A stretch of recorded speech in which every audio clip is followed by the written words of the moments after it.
Hello students, I am your white collar mentor doctor Kavisha Patidar. आज बच्चों हम इस लेक्चर में सीखने वाले हैं सेल्स ऑफ इम्यून सिस्टम, यानी कि आज बच्चों हम पढ़ेंगे हमारे डिफेंस सिस्टम के बारे में। जैसे आपने कंट्री के डिफेंस सिस्टम के बारे में सुना होगा कि बाबा एयर फोर्सेस अलग हैं, नेवी अलग है, डिफरेंट डिफरेंट टाइप के अलग अलग सोल्जर्स होते हैं। तो वैसे ही बच्चों आज हम सीखेंगे हमारे बॉडी के, हमारे इम्यून सिस्टम के डिफेंस सिस्टम के बारे में, हमारे बॉडी के बेसिकली सोल्जर्स के बारे में आज हम जानेंगे। तो चलिए बच्चों स्टार्ट करते हैं। तो आज इस लेक्चर में हमें क्या पढ़ना है? हिमेटोपोइटिक स्टेम सेल्स किसको कहते हैं, फिर ग्रैन्युलोसाइट हमारे सोल्जर्स, न्यूट्रोफिल, बेसोफिल, इओसिनोफिल्स क्या है, then we are going to learn about a granulocytes जिसमें आते हैं आपके बी सेल और टी सेल। सो बच्चों यहाँ पे हम ये भी सीखेंगे कि मेहमानों को खाना कैसे परोसते हैं। नहीं घबराने की जरूरत नहीं है, मैं कोई आपको किचन कैसे चलाते हैं वो सब नहीं सिखा रही हूँ, लेकिन फिर भी ये तो सीख रहे थे जो आपको आगे चल के ही मालूम पड़ेगा। तो चलिए हम स्टार्ट करते हैं। सबसे पहले व्हाट इज स्टेम सेल। सबसे पहले ये जानेंगे कि स्टेम सेल क्या होती है। बच्चों आपने बहुत बार सुना होगा कि यार स्टेम सेल प्रिजर्वेशन करते हैं। क्यों करते हैं स्टेम सेल का प्रिजर्वेशन, होती क्या है ये? तो ऐसा समझ लो कि ये भाई प्रधानमंत्री है, कुछ भी कर सकते हैं ये, या फिर ये इतना बड़ा जादूगर है, बड़े वाले जादूगर है हैरी पॉटर, कुछ भी कमाल दिखा सकते हैं। ये बॉडी में जो चाहे वो बनाने की ताकत रखते हैं, उसे हम कहते हैं स्टेम सेल्स, जो किसी भी सेल में डिफरेंशिएट हो सकते हैं, कोई भी सेल का फॉर्मेशन कर सकते हैं, वो सेल्स कहलाते हैं stem cells. So stem cells का एक टाइप है that is the hematopoietic stem cell. ये ऐसा समझ लो, अगर स्टेम सेल प्रधानमंत्री है तो हिमेटोपोएटिक स्टेम सेल क्या है, चीफ मिनिस्टर है, कुछ एरिया को कंट्रोल करता है। So hematopoietic stem cell basically क्या करते हैं, कुछ टाइप के particular limited type of cells में ये कन्वर्ट हो सकते हैं, उसे हमने कहा है हिमेटोपोएटिक स्टेम सेल। ठीक है, अब हिमेटोपोएटिक क्यों कह दिया भाई, कुछ और नाम रख देते। Haematopoietic stem cell basically haematopoiesis करते हैं। क्या करते हैं? हिमेटोपोइसिस। हिमेटोपोइसिस में बच्चों हिमेटो का मतलब होता है ब्लड, और पोइसिस का मतलब क्या होता है बच्चों, मेकिंग, बनाना। तो हिमेटोपोइसिस यानी कि ब्लड के सेल्स का, ब्लड के सेल्स को बनाना। तो ऐसे सेल्स, ऐसे स्टेम सेल्स जो ब्लड के सेल्स को बनाते हैं, उसे हम कहते हैं हिमेटोपोएटिक स्टेम सेल्स। यानी कि ये वो स्टेम सेल्स हैं जो ब्लड के सारे सेल्स का फॉर्मेशन करते हैं, ब्लड के सारे सेल में कन्वर्ट होते हैं धीरे धीरे। तो चलिए हम देखते हैं सबसे पहले कि ये होते कहाँ पे है। तो जो हमारे बोन होते हैं, बोन में जो बोन मैरो होता है बच्चों, उसमें अराइज होते हैं कौन, हिमेटोपोएटिक स्टेम सेल। फिर आगे चल के हिमेटोपोएटिक स्टेम सेल दो लीनिएजेस में या दो प्रोजिनेटर सेल्स में कन्वर्ट होते हैं, जिसे हम कहते हैं लिम्फोइड प्रोजिनेटर और माइलॉइड प्रोजिनेटर। लिम्फोइड प्रोजिनेटर आगे चल के बेसिकली किस में कन्वर्ट होता है, बी सेल में और टी सेल में। ये रहे आपके सोल्जर्स। अब यहाँ पे बच्चों प्रोजिनेटर मतलब क्या है? प्रोजिनेटर यानी कि क्या, वापस से ये बेसिकली कार्य करता है। अब चीफ मिनिस्टर तो हर जगह काम नहीं करेगा, चीफ मिनिस्टर और किसको आगे रिक्रूट करेगा, उसके थोड़े थोड़े कार्यकर्ताओं को। तो वैसे ही प्रोजिनेटर का मतलब क्या होता है, this is the basically descendants of stem cells, जो कि स्टेम सेल से बनकर के आए हैं, वो ऑल लिमिटेड सेल्स में कन्वर्ट होंगे। Done. So hematopoietic stem cell से लिम्फोइड प्रोजिनेटर बना और माइलॉइड प्रोजिनेटर बना। लिम्फोइड प्रोजिनेटर सेल से कौन कौन बनेगा बच्चों, T cells, B cell, LBT, ऐसे ध्यान रख लेना। So L is for lymphoid progenitor, इससे कौन कौन से बनेंगे, बट्टी, यानी कि बेसिकली बी सेल और टी सेल का फॉर्मेशन होगा। माइलॉइड प्रोजिनेटर सेल से बच्चों क्या क्या बनते हैं, आपके प्लेटलेट्स बनते हैं, इरिथ्रोसाइट्स बनते हैं, मोनोसाइट्स बनते हैं, न्यूट्रोफिल, बेसोफिल और इओसिनोफिल। सो जो ये है आपके बेसिकली, ये क्या है, आपके ग्रैन्युलोसाइट हैं। ठीक है, हमें यहाँ पे प्लेटलेट्स की बात नहीं करनी है क्योंकि हम अभी डिफेंस सिस्टम की बात कर रहे हैं। तो हम यहाँ पे कौन कौन से सेल्स पढ़ने वाले हैं, ग्रैन्युलोसाइट और ए ग्रैन्युलोसाइट। सो ग्रैन्युलोसाइट में बेसिकली आपके कौन से हैं, इओसिनोफिल, बेसोफिल और न्यूट्रोफिल की बात करेंगे। और ए ग्रेन्युलोसाइट में हम क्या पढ़ेंगे, टी सेल, बी सेल, जो कहां से आए हैं बच्चों, लिम्फोइड प्रोजेनिटर से आए हैं। Is that clear? Hematopoietic stem cells ऐसे सेल हैं जो हिमेटोपोइसिस करते हैं, यानी कि ब्लड के सेल्स का फॉर्मेशन करते हैं, जो कि बोन मैरो से आए हैं, जो कि माइलॉइड और लिम्फोइड प्रोजेनेटर सेल्स में कन्वर्ट होते हैं। माइलॉइड से बनते हैं ग्रैन्युलोसाइट और लिम्फोइड प्रोजेनेटर सेल से बनते हैं आपके ए ग्रैन्युलोसाइट। अभी आपने ये सोल्जर बना दिए। अब अपन देखते हैं एक एक सोल्जर की क्या वैल्यू है आपके डिफेंस में और क्या रोल प्ले करते हैं। तो चलिए सबसे पहले स्टार्ट करते हैं ग्रैन्युलोसाइट को, यानी कि ऐसे ऐसे सेल्स जिनके साइटोप्लाज्म में क्या होते हैं बच्चों, ग्रैन्यूल्स होते हैं। ये दिखाई दे रहे हैं आपको छोटे छोटे गोले ब्लू ब्लू कलर के, ये क्या है बच्चों, ग्रैन्यूल। तो सबसे पहले इसमें हम देखते हैं न्यूट्रोफिल। क्या नाम है इसका, न्यूट्रोफिल।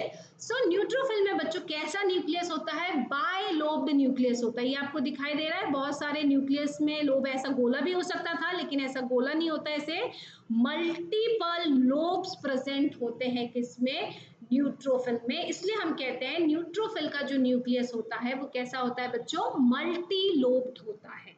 ठीक है, इसका नाम न्यूट्रोफिल रखा गया है। न्यूट्रो यानी कि क्या, इसके जो बेसिकली ग्रैन्यूल है साइटोप्लाज्म में वो एसिडिक और बेसिक दोनों डाई से स्टेन किए जा सकते हैं, इसीलिए इसको कहा गया है न्यूट्रोफिल। क्यों बच्चों, क्योंकि साइटोप्लाज्म में जो ग्रैन्यूल है आप उन्हें acidic as well as basic दोनों डाई से स्टेन कर सकते हो। सबसे इंपॉर्टेंट प्रॉपर्टी इनकी, they are basically phagocytic cell. ये बच्चों फेगोसाइटिक सेल है। अब फेगोसाइटिक मतलब क्या, ऐसे सेल्स जो कि फेगोसाइटोसिस कर सके। फेगोसाइटोसिस यानी कि क्या बच्चों, मारने का एक तरीका कहलाता है फेगोसाइटोसिस। सो फेगोसाइटोसिस में क्या होता है, ये एक ऐसी प्रोसेस है जिसमें सेल क्या करती है, फॉरेन पार्टिकल को अंदर ले लेती है, उसको बढ़िया छोटे छोटे टुकड़ों में डाइजेस्ट कर लेती है एंजाइम्स की मदद से और तोड़ ताड़ के फेंक देती है। तो that process is called phagocytosis. So जो ये प्रोसेस करते हैं उन्हें हम कहते हैं phagocytic cell. So neutrophil basically क्या है बच्चों, एक फेगोसाइटिक सेल है। और सबसे इंपॉर्टेंट चीज, ये वो सेल होते हैं जो सबसे पहले पहुंचते हैं साइट ऑफ इंफेक्शन पे, यानी कि जब भी आपकी बॉडी के अंदर कहीं पे भी इंफेक्शन हुआ है, कहीं पे भी इन्फ्लामेशन हुआ है, सबसे पहले जो दौड़ लगा के वहां पे सबसे पहले पहुंचेंगे वो कौन से होंगे बच्चों, न्यूट्रोफिल होंगे। हमेशा ध्यान रखिएगा, न्यूट्रोफिल्स हमेशा सबसे पहले पहुंचते हैं at the site of infection. Done. और ये आपके ब्लड में लगभग 7 से 10 घंटे घूमते हैं, उसके बाद में ये टिश्यूज में माइग्रेट कर जाते हैं। तो ये कहानी है आपके किसकी, न्यूट्रोफिल की। अब आगे बढ़ते हैं बच्चों, जिसमें हम देखते हैं बेसोफिल। बी से क्या आता है, बेसोफिल। तो बेसोफिल जब मैं बी बनाती हूँ तो उसमें ऐसा एक ही गोला है ना, तो इसलिए ऐसे ध्यान रखेंगे कि इसके पास में क्या होता है, एक ही लोब वाला क्या होता है, न्यूक्लियस होता है। ठीक है, it has a lobed nucleus. ठीक है, एक ही लोब वाला न्यूक्लियस होता है। और बी से बेसोफिल, बी से बेसिक, यानी कि आप इनके ग्रैन्यूल्स को बेसिक डाई जैसे कि मिथिलिन ब्लू इससे स्टेन कर सकते हैं। बी से बेसोफिल, बी से बेसिक। ठीक है, आप इनके साइटोप्लाज्म के जो ग्रैन्यूल है उसे आप किससे, बेसिक डाई से जैसे कि मिथिलिन ब्लू से आप स्टेन कर सकते हैं। बी से बेसोफिल, बी से बेसिक, बी से बेचारे। बेचारे क्यों बोला, क्योंकि बच्चों ये फेगोसाइटोसिस नहीं कर सकते, they are not phagocytic cell. इसका ब्लड में अमाउंट कितना होता है आपका, जनरली लेस देन 1% सेल्स जो होते हैं आपके वो बेसोफिल होते हैं। अब मैडम बेचारे फेगोसाइटोसिस नहीं कर पा रहे, तो भाई करते क्या है, सो ये क्या करते हैं, ये जनरली आपके इमीडिएट एलर्जिक रिस्पॉन्स में टेक पार्ट करते हैं। मान लो कोई फॉरेन सब्सटेंस घुसा है, यानी कि फॉरेन सब्सटेंस यहाँ पे कौन, एलर्जेन। कभी आपने देखा होगा कि आपको डस्ट चले जाते हैं तो ऐसी नाक लाल हो जाती है, बहुत सारी छींक आती है, एकदम बिल्कुल कंटिन्यूस छींक आने लगती है, या किसी भी चीज़ की आपको एलर्जी हो गई है, अगर स्किन में किसी ने कुछ ऐसा एलर्जिक सब्सटेंस चला गया है तो बार बार वहाँ पे इचिंग होती है, स्वेल हो जाता है और एकदम लाल हो जाता है। तो ये लाल करना, स्वेलिंग करना, वहां पे ईचिंग कराना, ये काम कौन करता है बच्चों? बेसोफिल का होता है। पर यार थोड़ा सा रुको, हम तो क्या बात कर रहे थे? डिफेंस सिस्टम की बात कर रहे थे। ये भाई हमारा ही क्यों नुकसान हो रहा है? हमारे को लाल लाल बिल्कुल लाल कर दिया आपने, ऐसे फुला दिया, ऐसा क्यों? ऐसा इसलिए बच्चों क्योंकि बेसोफिल क्या रिलीज करते हैं? हिस्टामिन रिलीज करते हैं। हिस्टामिन ने क्या किया? ऐसे वेसोडाइलेशन किया, यानी कि आपके जो भी ब्लड वेसल्स है उसको चौड़ा कर दिया। क्यों चौड़ा कर दिया? चौड़ा करके फुला दिया आपने, बढ़िया लाल लाल कर दिया। एक तो ऐसा इसलिए किया है बच्चों, मोटा करने से क्या होता है, जितने भी बाकी के जो इम्यून सेल्स इधर उधर घूम रहे हैं वो दौड़ लगा के साइट ऑफ इंफेक्शन पे पहुंच जाते हैं। भले ही वो स्वेलिंग कर रहे, ईचिंग कर रहे, एक तरीके से क्या हो रहा है, दूसरे इम्यून सेल्स को बुलाया जा रहा है, दूसरे इम्यून सेल्स के आने के लिए रास्ता बनाया जा रहा है कि भैया इधर आओ, पहले इधर आओ, यहाँ पे कुछ तो भी गड़बड़ी हुई है। अब उनके पास फोन तो होता नहीं कि फोन करके बुला ले, न्यूट्रोफिल बाजू में आना, तो यहाँ पे गड़बड़ हो गया है, ऐसा नहीं कर सकते ना। इसलिए उनको क्या करना पड़ता है? वेसोडाइलेशन, यानी ब्लड वेसल को चौड़ा करना पड़ता है ताकि वहां पे फ्लो बढ़ सके, सारे इम्यून सेल्स आसानी से पहुंच सके। इसके अलावा वो ना साइटोकाइंस भी रिलीज करते हैं। तो साइटोकाइंस भी किसमें मदद करते हैं? सारे दूसरे इम्यून सेल्स को अट्रैक्ट करने में मदद करते हैं। तो बेसोफिल का इंपॉर्टेंट रोल काय में होता है बच्चा? इमीडिएट एलर्जिक रिस्पॉन्सेस में इसका रोल होता है। तो प्लीज ध्यान रखेंगे, बी से बेसोफिल, एक लोब यानी कि बेसिकली एक लोब का न्यूक्लियस है इनका, बेसिक डाई से आप इसे स्टेन कर सकते हैं, और फेगोसाइटोसिस नहीं कर सकते, बी से बेचारे हैं। ठीक है, इनका मेन काम क्या है? इमीडिएट एलर्जिक रिस्पॉन्सेस में रोल है इनका। ये क्या करते हैं? हिस्टामिन रिलीज करते हैं, साइटोकाइन रिलीज करते हैं, साइटोकाइंस की वजह से दूसरे इम्यून सेल्स भी अट्रैक्ट होते हैं। डन। आगे बढ़ते हैं हम इयोसिनोफिल के बारे में। सो इयोसिनोफिल, ई बनाते हो बच्चों? ई ऐसे बनाते हैं हम, ऐसे करके बनाते हैं। तो जब ऐसे बनाते हैं तो इससे ध्यान रखिएगा, इसके पास में ऐसे दो डंडियां, दो मुंह घुमाते हैं ना, तो इससे आप ध्यान रखेंगे कि इसके पास में कितने लोब का न्यूक्लियस होता है? बाइलोब्ड न्यूक्लियस होता है। ठीक है, कैसा न्यूक्लियस होता है बच्चों? बाइलोब्ड न्यूक्लियस होता है। इसके जो ग्रैन्यूल्स है, इसको आप साइटोप्लाज्म में जो ग्रैन्यूल है उनको आप किससे स्टेन कर सकते हो बच्चों? एसिडिक डाई जैसे कि इयोसिन रेड, इससे आप उसे स्टेन कर सकते हो। ये फैगोसाइटिक होते हैं लेकिन फैगोसाइटोसिस नहीं करते, ये इसमें ज्यादा रोल नहीं है इनका। इसकी जगह इनका इंपॉर्टेंट रोल कायम है बच्चों, ये किसके अगेंस्ट आपको डिफेंस देते हैं? बेसिकली पैरासिटिक ऑर्गेनिज्म, जो हेलिमेंथिस वर्म होता है उसके अगेंस्ट ये आपको डिफेंस प्रोवाइड करते हैं। कैसे प्रोवाइड करते हैं? इनके ग्रैन्यूल्स के अंदर से क्या रिलीज होते हैं बच्चों? एंजाइम रिलीज होते हैं। ये जो एंजाइम्स होते हैं, ये जो प्रोटीन होते हैं, ये पैरासाइट की जो मेम्ब्रेन है उसमें होल करने का, ब्रेक करने का काम करते हैं। डन।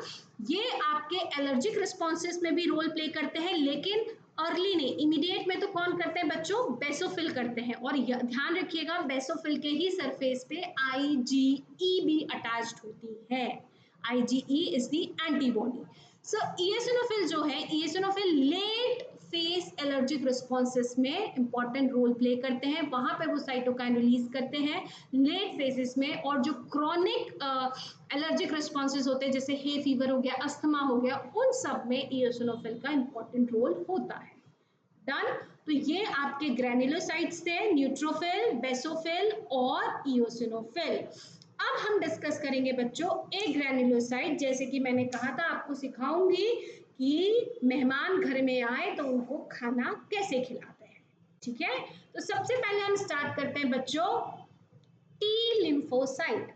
मैडम ये टी लिम्फोसाइट क्यों है? से लेके जेड तक इतने प्यारे प्यारे letter A B C D कुछ भी रख देते, why T only? T lymphocyte क्यों कहा गया है?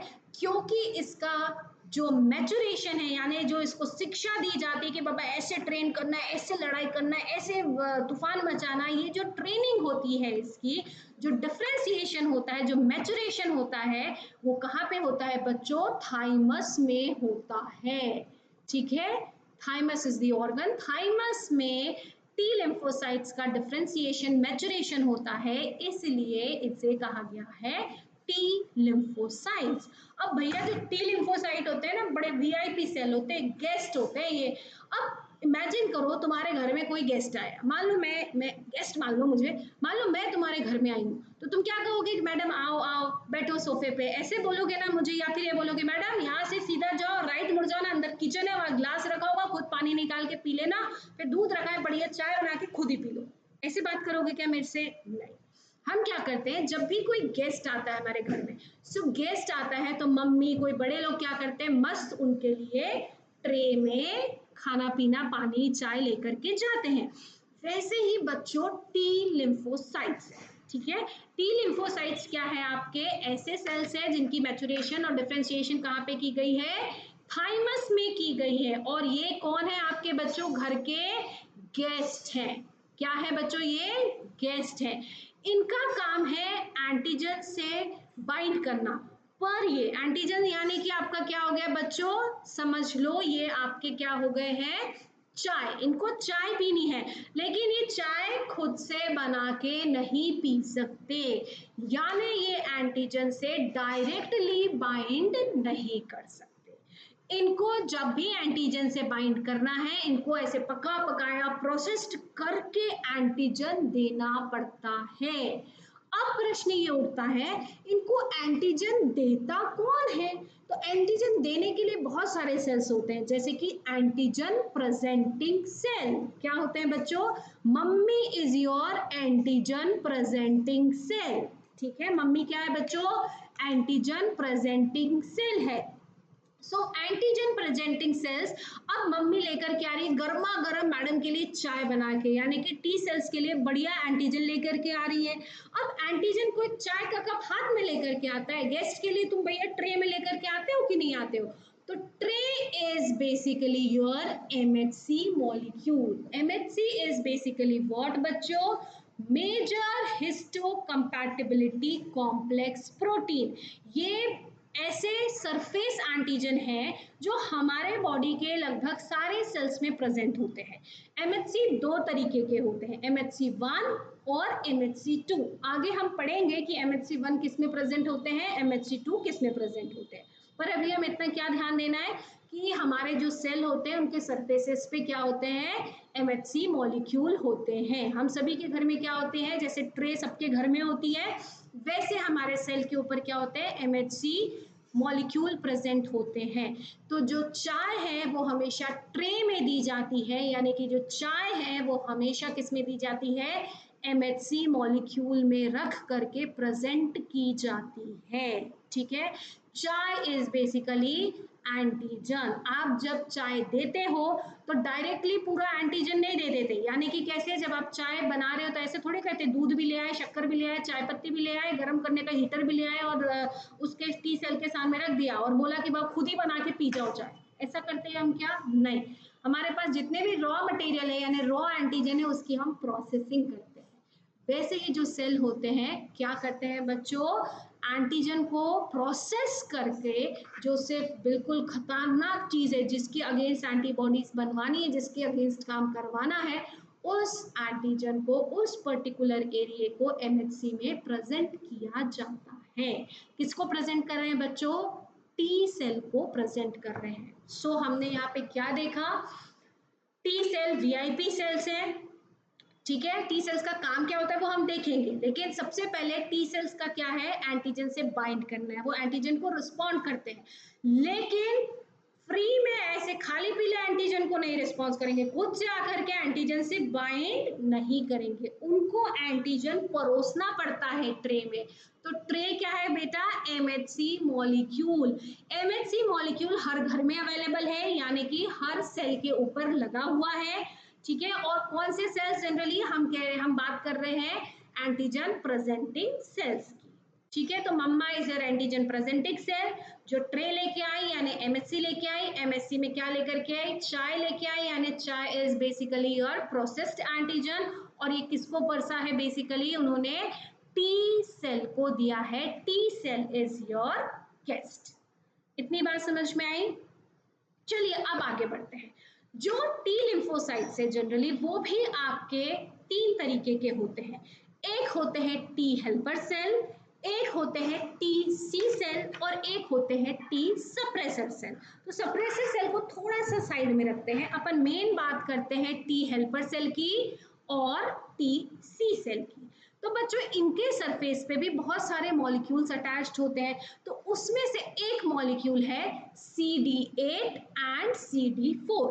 तो मैंने क्या बोला बच्चों, टी सी सेल, क्या बोला मैंने, T C cell. TC cell के सरफेस में कौन सा मॉलिक्यूल अटैच होता है, CD8। CD8 यानी कि क्लस्टर ऑफ डिफरेंशिएशन। तो CD8 मॉलिक्यूल किस में अटैच होता है, टीसी सेल में, और टी हेल्पर सेल में क्या अटैच होता है, CD4। इसमें से बच्चों एग्जाम में एमसीक्यूज आते हैं, क्वेश्चन आते हैं। अब प्रश्न ये उठता है, याद कैसे रखे मैडम, थोड़े दिन के बाद सब भूल जाएंगे। तो मैं बताती हूँ, टी हेल्पर सेल को आप ऐसे बनाते हो, एच में कितनी डंडियां होती है, 2 डंडियां होती है। जब आप 4 बनाते हो, 4 में कितनी डंडियां होती है, 2 डंडी होती है। तो कैसे ध्यान रखोगे, CD4 किस में होता है बच्चों, टी हेल्पर सेल में होता है। डन।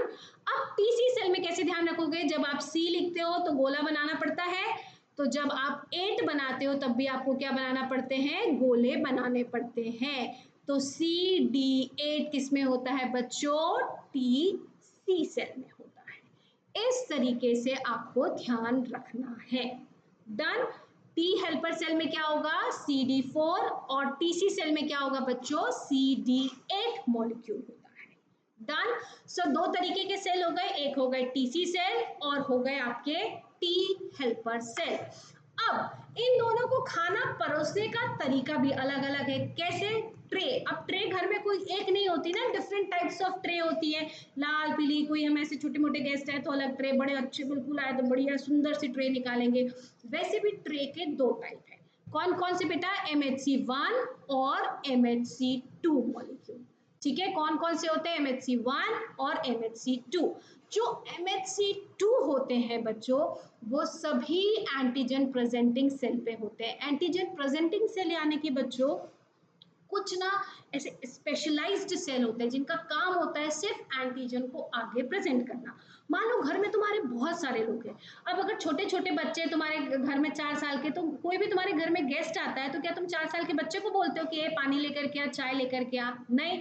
कुछ स्पेशलाइज्ड लोग होते हैं ना घर में, जैसे मम्मी लेके आएगी, मम्मी यूजुअली लेके आती है, तो mummy is generally antigen presenting cell, यानी कि ये क्या है, स्पेशलाइज्ड सेल है, ये काम करने के लिए स्पेशली बनाए गए हैं। तो एंटीजन प्रेजेंटिंग सेल के एग्जाम्पल कौन कौन से हो गए बच्चों, जैसे कि होते हैं आपके डेंड्राइटिक सेल, कौन से होते हैं, डेंड्राइटिक सेल। फिर आपके होते हैं मैक्रोफाज, कौन होता है, मैक्रोफाज। तो ये जो है आपके, और एक है बी सेल्स, ठीक है। ये 3 जो है आपके, these are basically what, antigen presenting cell. कौन कौन से, dendritic cell, macrophages and B cells. These are the antigen presenting cell. ये specialized cell है जिन्हें तैयार किया गया है चाय पिरोसने के लिए, ठीक है। तो MSC मॉलिक्यूल किस पे प्रेजेंट होगा, सिर्फ एंटीजन प्रेजेंटिंग सेल्स के ऊपर होता है। कौन सा वाला बच्चों, क्लास 2 MHC। क्लास 1 MHC किस पे होता है, class 1 MHC antigen presenting sales के अलावा जितने भी सेल्स होते हैं बॉडी में जिसके अंदर क्या है बच्चों, न्यूक्लियस है। कोई भी सेल जिसके अंदर न्यूक्लियस है उसके सरफेस में क्या होगा, क्लास 1 MHC मॉलिक्यूल होता है। लिख लो, क्लास 1 MHC किसके अंदर होगा, ऑल न्यूक्लिएटेड सेल्स के ऊपर होते हैं क्लास 1 MHC मॉलिक्यूल, और क्लास 2 MHC मॉलिक्यूल किसके ऊपर होते हैं, सिर्फ और सिर्फ एंटीजन प्रेजेंटिंग सेल्स, जैसे कि डेंड्राइट्स, मैक्रोफाजेस और बी सेल्स, इनके ऊपर प्रेजेंट होते हैं। अब क्लास 2 MHC मॉलिक्यूल हमेशा किसको खाना परोसेंगे, टी हेल्पर सेल को। कैसे ध्यान रखेंगे, क्लास 2 MHC में 2 डंडे, क्लास 2 लिखते हैं तो क्या आएगा, रोमन में लिखेंगे तो 2 डंडे, टी हेल्पर सेल पे भी कितने डंडे हैं, 2 डंडे, ठीक है। तो 2 डंडे 2 डंडे, यानी कि क्लास 2 जो है, क्लास 2 MHC की ट्रे किसको खाना देगी, हमेशा टी हेल्पर सेल को देगी।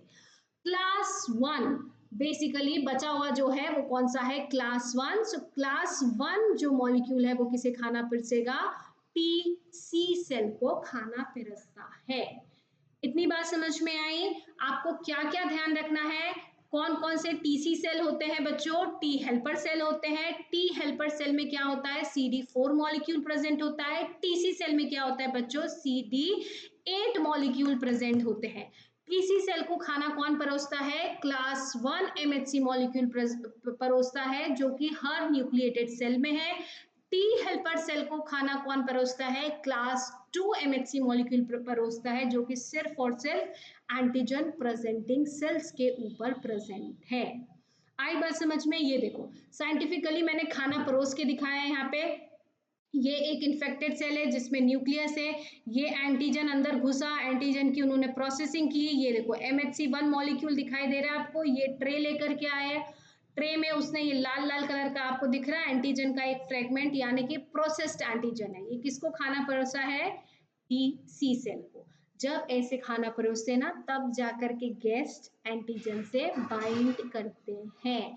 और ये बाइंडिंग में मदद कौन करते हैं, जनरली ये बाइंडिंग में मदद कौन करेंगे, टीसी सेल पे क्या होता है बच्चों, CD8 मॉलिक्यूल। आई बात समझ में। यहाँ पे देखो ये स्पेशलाइज एंटीजन प्रेजेंटिंग सेल है जैसे कि मैक्रोफाज। इसने भी क्या किया है, एंटीजन की प्रोसेसिंग की, प्रोसेस्ड एंटीजन को किसके अंदर प्रेजेंट किया, इसने क्लास 2 MHC मॉलिक्यूल की मदद से प्रेजेंट किया है।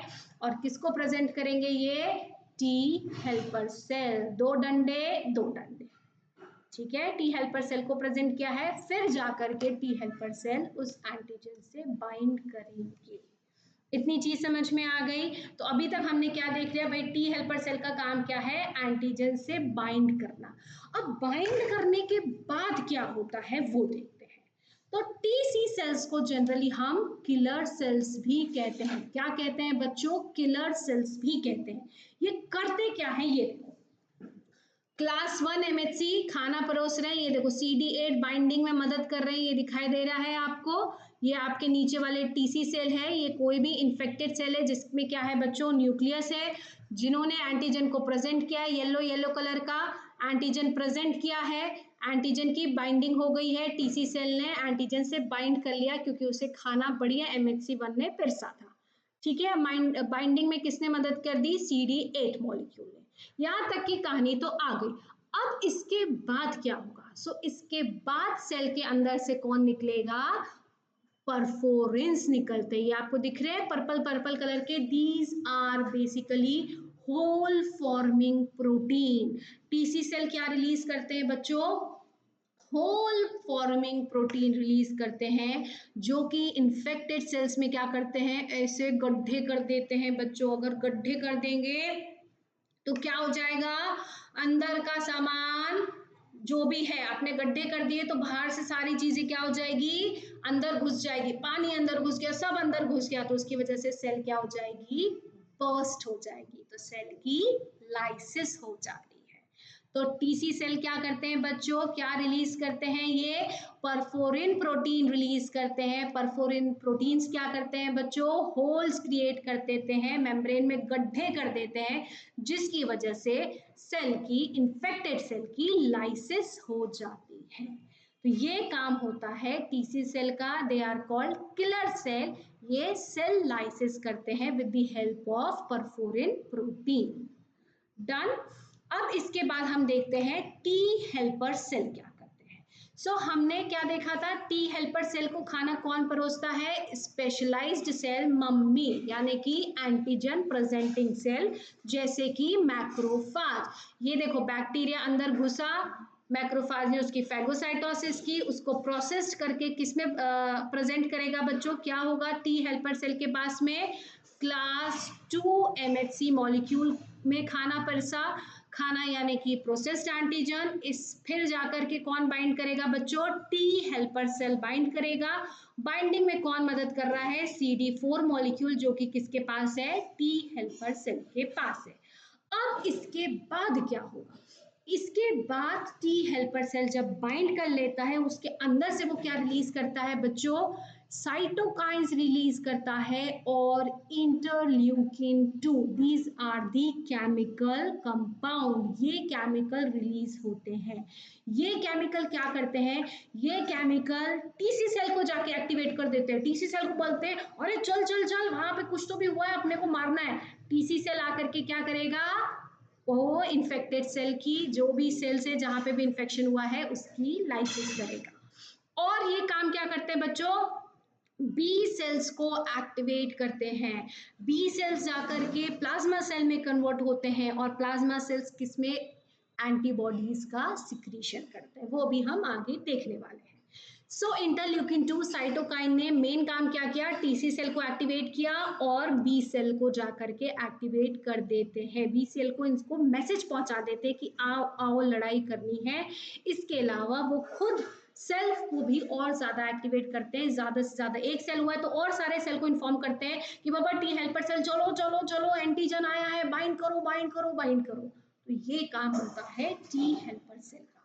तो मेन क्या हुआ, बी सेल डिफरेंशिएशन करना, टीसी सेल्स को एक्टिवेट कराना और बहुत सारे लिम्फोकाइंस यानी कि बहुत सारे केमिकल रिलीज करना, ताकि आजू बाजू पता पड़ सके कि बाबा कुछ तो गड़बड़ है।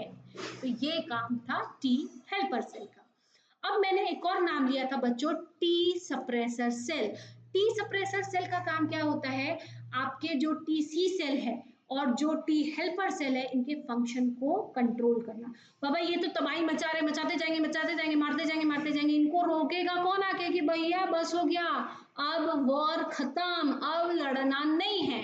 तो जो टी हेल्पर सेल है और जो टीसी सेल है, उनके फंक्शन को कंट्रोल में रखना, सप्रेस करने का काम कौन होता है, टी सप्रेसर सेल का। तो टी सप्रेसर सेल जाकर के अनाउंस करती है वॉर खत्म, लड़ना बंद। तो ये जाकर के टीसी सेल और टी हेल्पर सेल को कंट्रोल करती है, excessive immune response, excessive reaction ना हो, इससे बचा के रखती है। डन। अब हम आगे बात करते हैं बी लिम्फोसाइट्स की। तो जैसे हमने टी लिम्फोसाइट्स देखा था कि इसका जो डिफरेंशिएशन है, मैचुरेशन है, वो थाइमस में होता है, इसलिए इन्हें टी लिम्फोसाइट्स कहा जाता है। वैसे ही बी लिम्फोसाइट्स को बी लिम्फोसाइट क्यों कहते हैं, क्योंकि बच्चों इनका जो ओरिजिन है कहाँ पे हुआ है, बोन मैरो में होता है। किस में होता है बच्चों, बोन मैरो में होता है, इसीलिए इसको क्या कहा गया है, बी लिम्फोसाइट्स कहा गया है। बी लिम्फोसाइट्स के सरफेस में जब मैंने एंटीबॉडीज का types of classes of antibodies पढ़ाया था, तब मैंने आपको बताया था आईजीएम और डी, एमडी, ये दो एंटीबॉडीज बी सेल के सरफेस पे अटैच्ड होती हैं। ये देखिए बी सेल है, बी सेल के सरफेस में ये दो एंटीबॉडीज अटैच्ड है। ये कौन कौन सी है, आईजीएम एंड आईजीडी। तो एमडी, दो तरीके की एंटीबॉडीज अटैच्ड होती है। और अपन ने ये भी देखा है कि B cell are basically what, specialized cell, यानी कि कौन से होते हैं बच्चों, ये एंटीजन प्रेजेंटिंग सेल होता है। इनके सरफेस पे क्या होते हैं, क्लास 2 एमएचसी मॉलिक्यूल होते हैं। तो इनका फंक्शन क्या होता है, जैसे ही सेल थी, सेल आप घूम रही है आपके ब्लड में, अब क्या हुआ, एंटीजन आए, क्या आए बच्चों, एंटीजन आए। तो एंटीजन किससे बाइंड करेंगे, एंटीबॉडी से बाइंड करेंगे। बाइंड करने के बाद में बी सेल्स क्या होते हैं, सोचते अच्छा ये एंटीजन आया है, तो वो एक्टिवेट होती है। अब क्या करेंगी, वो एक्टिवेट हो गई, यानी कि वो क्या करेगी, ऐसे एंटीजन अंदर आए उसकी प्रोसेसिंग करेगी और छोटा सा एक टुकड़ा किस पे दिखाएगी, MHC2 पे दिखाएगी। अब ये एंटीजन किसको प्रेजेंट करेगा बच्चों, टी हेल्पर सेल को करेगा एंटीजन प्रेजेंट।